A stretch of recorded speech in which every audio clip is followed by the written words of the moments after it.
السلام عليكم ورحمة الله وبركاته. Grade 2s, كيف أصبحت? I hope you are all well and ready for your fiqh lesson. Today we will be doing lesson 7 in your fiqh, and that is on page 26. Remember, your fiqh is your red kitab, so take out your red kitab and open up to page 26. Okay, before actually we start with this here, remember to begin with your morning dua. Okay, and I'm going to recap on the lesson before that. That was the lesson on ghusl. So turn to page 24, that is on lesson 6. And we're going to read through lesson 6 and thereafter start with lesson 7. Lesson 6, ghusl. Okay, before this, can you remember what is the difference between wudu and ghusl? Remember, we previously spoke about wudu is to wash certain parts of your body, while ghusl means to wash the entire body. Ghusl means to take a shower. Remember, I told you scratch out the word bath and write shower. The whole body must be washed when making ghusl. We must not waste water while making ghusl. It is farad, compulsory to wash every part of the body. If any part remains dry, ghusl will not be complete. The faraid of ghusl are, remember, faraid means those parts that have to be done. If it's not done, your ibadah is not accepted. Faraid is what Allah commands us to do. Number 1, to gargle the mouth. Number 2, to put water into the nostrils. And number 3, to pour water over the whole body. Remember to make sure that not a single hair remains dry. Now, lesson 7, Salaah. Once your wudu is intact, once you have your ghusl performed and you don't have any impurities on your body, right, internally, that means that you are in a state of wudu, right? Thereafter, we resort to Salaah. Remember, Salaah is a pillar of Islam. It's one of the fundamental, important pointers of a Muslim, something that we as Muslims have to complete and do. Right, so what are they? Let's go through the lesson and let's learn more about Salaah. Salaah is the most important act of worship in Islam. On the day of Qiyamah, the first thing Allah shall question us about is our Salaah. Remember, Salaah is our weapon against a non-believer. A person who believes in Allah has to thank Allah and pray to Allah. And therefore, we are commanded to perform Salaah. Salaah is a manner of what we're going to be moving our body in different postures 5 times a day, praying to Allah subhanahu wa ta'ala. People of other religions do not have the privilege of performing Salaah at specific times or performing Salaah in general.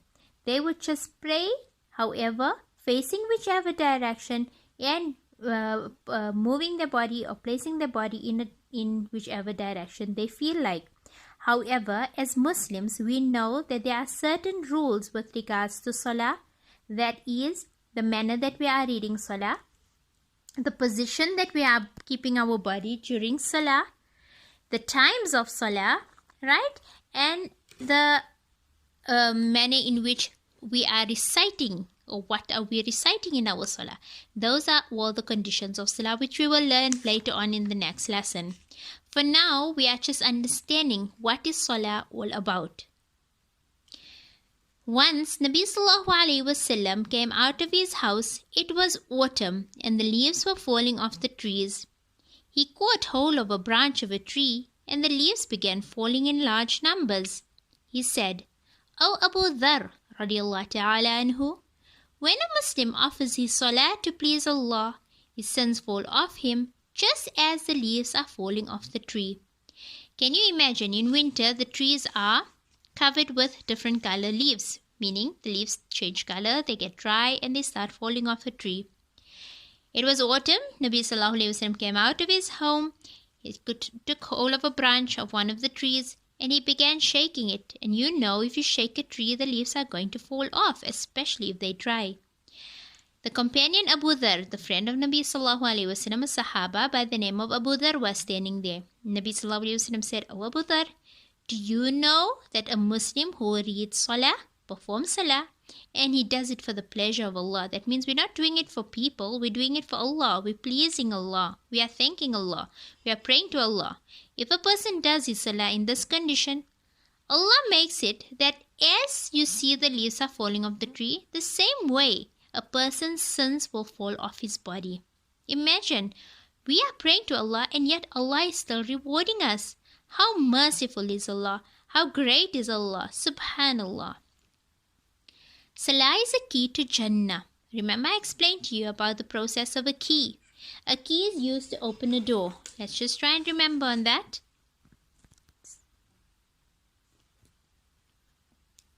Okay. Remember I explained to you, in order to enter a door, we need to have a key. Alright, my drawing isn't so good, but let's try. We need to have a key. Right. So, if this key is broken, we cannot open the door. But if the key is fixed and it's perfect, right, we can open the door. And once we open the door, we are allowed to walk through it. So here we learned that wudu is the key to Salah. Right. So if you have wudu and your wudu is done correctly, you can read Salah. And if your Salah is done and it's read properly, your Salah will become your key to Jannah. Remember, Jannah is paradise, where we will be accepted under Allah's mercy and given all the treasures and lovely things in the hereafter. So we all want to go to Jannah. Am I right? Do you want to go to Jannah? Because I know I want to go to Jannah. So we need to make sure that our wudu is done correctly, our salah is performed correctly, and we are allowed to enter Jannah gracefully. Insha'Allah, Allah make us from those that will be accepted through His mercy. Let's continue. Salah is a pillar of deen.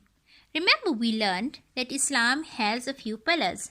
Namely, let's get this in order. Let's recap on the pillars of Islam. This makes a little bit space on this board. Okay.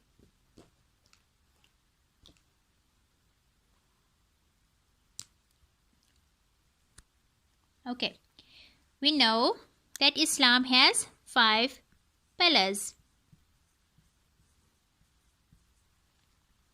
In order to have our roof of being called a Muslim, we have 5 pillars that needs to be solid. If these pillars are not solid, our roof can crumble, and thereafter we can no longer call ourselves a Muslim. It's really crooked. Oh, I'm trying.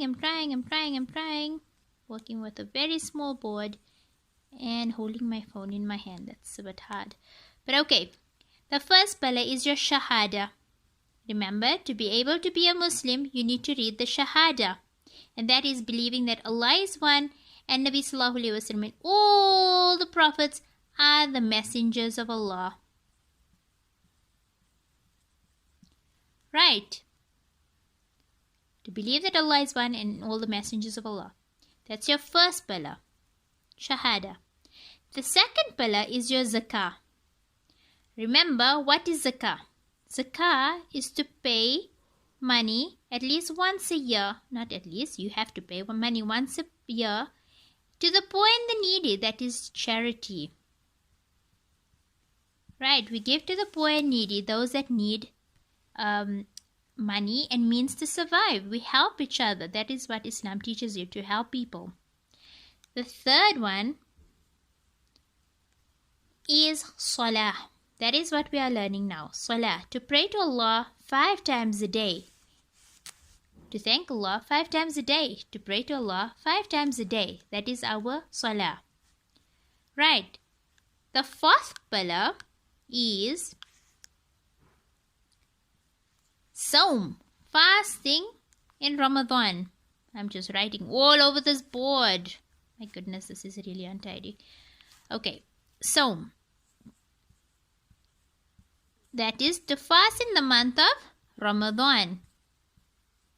And we all know what is that all about because we've just completed the month of Ramadan and we've all tried our best to fast. So that is our fourth pillar.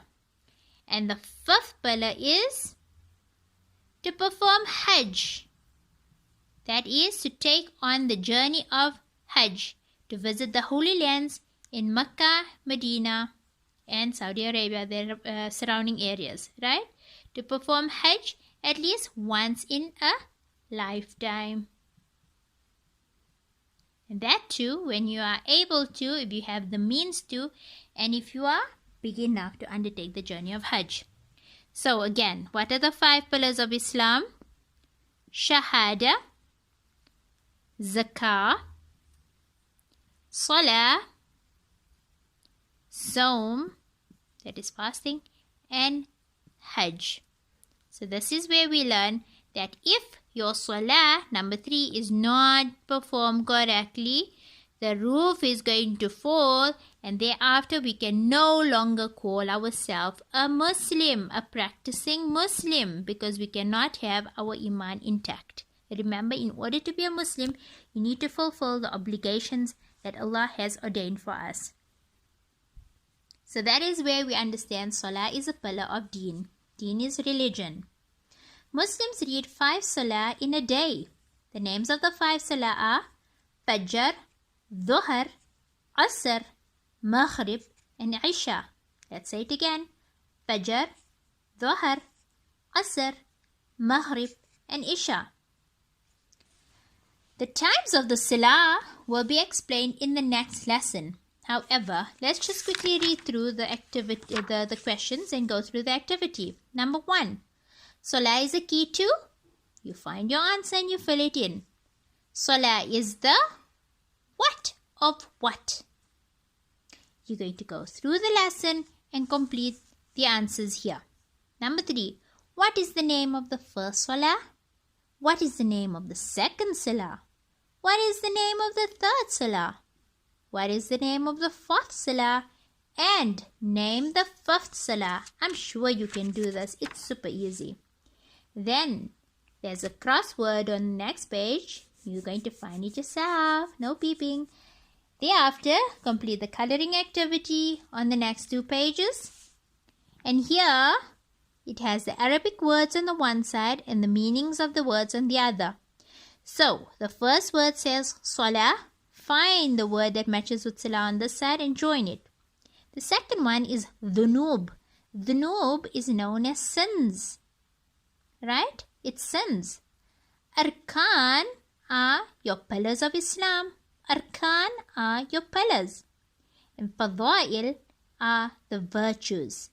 Everything to do with Islam is taught in the virtues of Salah.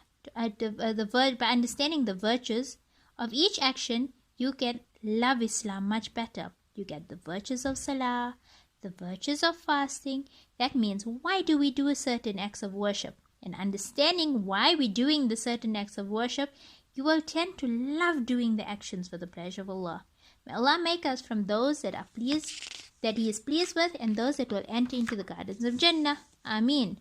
This is your lesson for today and for the week. Please make sure you try and complete it as soon as you can. Assalamu alaikum wa rahmatullahi wa barakatuh.